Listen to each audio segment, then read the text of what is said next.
પતંગ જે છે એ ચગાવવા માટે સાનુકૂળ સ્થિતિ રહેશે અને જ્યારે આંચકાનો પવન આવશે ત્યારે થોડીક નિરાશાજનક પરિસ્થિતિનું નિર્માણ થઈ શકે. ઉત્તરાયણ ઉપર ઉપલા લેવલના વાદળો આવવાની શક્યતા રહે છે. 15મી તારીખે વાદળો આવવાની શક્યતા રહે છે. ક્યાંક વરસાદ કે કરા પડવાની શક્યતા રહે છે. ક્યાંક કોક જગ્યાએ ઠંડી લગભગ તારીખ 13-14 તારીખની આસપાસથી કે 15 તારીખની આસપાસથી ઉત્તરાયણથી ઠંડીનું જોર ઉત્તર ગુજરાત અને કચ્છના ભાગોમાં વધુ રહેશે. ઉત્તરાયણમાં પતંગ રસિયાઓ માટે આ વખતે ગુજરાતનું હવામાન કેવું રહેશે આ વિશે અંબાલાલ પટેલે આગાહી કરી છે. તો ચાલો જાણીએ અંબાલાલ પટેલે હવામાન વિશે શું કહ્યું.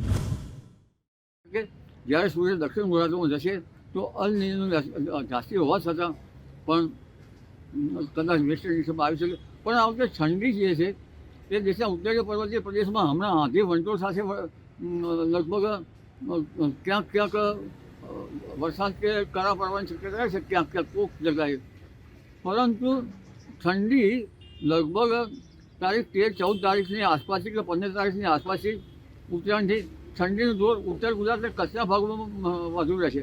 પછી તદ ભાગોમાં 10 સેલ્સિયસથી ક્યાંક નીચું જવાની શક્યતા રહેશે. એ ઠંડી આવશે ઉપરાંત ઉષ્ણતામાનમાં વધઘટ થશે.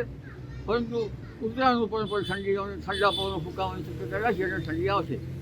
ઉત્તરાયણમાં પતંગ રસિયાઓ માટે આ વખતે પતંગ જે છે એ ચગાવવા માટે સાનુકૂળ સ્થિતિ રહેશે.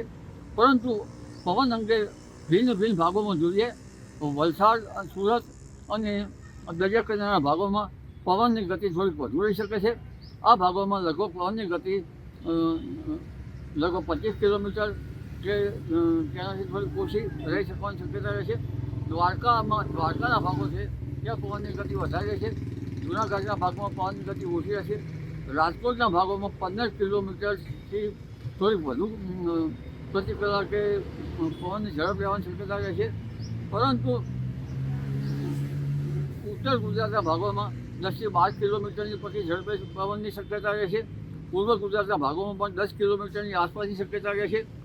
અને દક્ષિણ પવન અંગે જોઈએ તો સવારે લગભગ આંચકાનો પવન મધ્ય ગુજરાતના ભાગોમાં જોઈએ અમદાવાદ વગેરે તો 13 કિલોમીટર, બપોરના ભાગમાં જોઈએ તો 20થી 23 કિલોમીટર અને સાંજે 18 કિલોમીટરની આસપાસ રહેવાની શક્યતા રહેશે. પણ ઉલ્લેખનીય છે કે 15મી જાન્યુઆરીએ પવનની ગતિ બહુ ધીમી રહેશે અને કેટલાક ભાગોમાં 2 થી 10 કિલોમીટર પ્રતિ કલાકની ઝડપે રહેવાની શક્યતા રહેશે. ગસ્ટિંગ 15 કિલોમીટરની આસપાસ પવન સાનુકૂળ રહેશે અને જ્યારે આંચકાનો પવન આવશે ત્યારે થોડીક નિરાશાજનક પરિસ્થિતિનું નિર્માણ થઈ શકે. એટલે આંચકાનો પવન પણ થોડોક વધારે રહેવાની શકે. ઉત્તરાયણ ઉપર ઉપલા લેવલના વાદળો આવવાની શક્યતા રહેશે. 15મી તારીખે વાદળો આવવાની શક્યતા રહેશે. એટલે હમણાં જે જોવા જઈએ તો આ ઉપલા લેવલના વાદળો કદાચ વરસી ન શકે પરંતુ દરિયા કિનારાના કોઈ ભાગમાં ક્યાંક છાંટાછૂટી હમણાં થઈ શકે. દેશના ઉત્તરીય પર્વતીય પ્રદેશોમાં જે મેડિટેરિયન ભૂમધ્ય મહાસાગરમાંથી ઉઠતા વંટોળ આવે છે અને આ વંટોળ જે છે એને ઠંડક થવાનું આરબ કન્ટ્રીમાંથી પાકિસ્તાનમાં આવતા ઠંડક થવાના પરિબળો જરા ઓછા રહ્યા છે. કારણ કે વેસ્ટર્ન ડિસ્ટર્બન્સ નબળાવે છે. 12 તારીખે વેસ્ટર્ન ડિસ્ટર્બન્સ આવશે એટલે ઠંડી રહેશે. પરંતુ આ મુખ્ય કારણ તો વેસ્ટર્ન ડિસ્ટર્બન્સ જે બરાબર આવ્યા નથી. કદાચ અલ નીનોની ઘાટી હોઈ શકે. આમ છતાં આ સંતુલિત હવામાન રહેવું જોઈએ જાન્યુઆરી માસમાં, એ પણ નથી રહ્યું.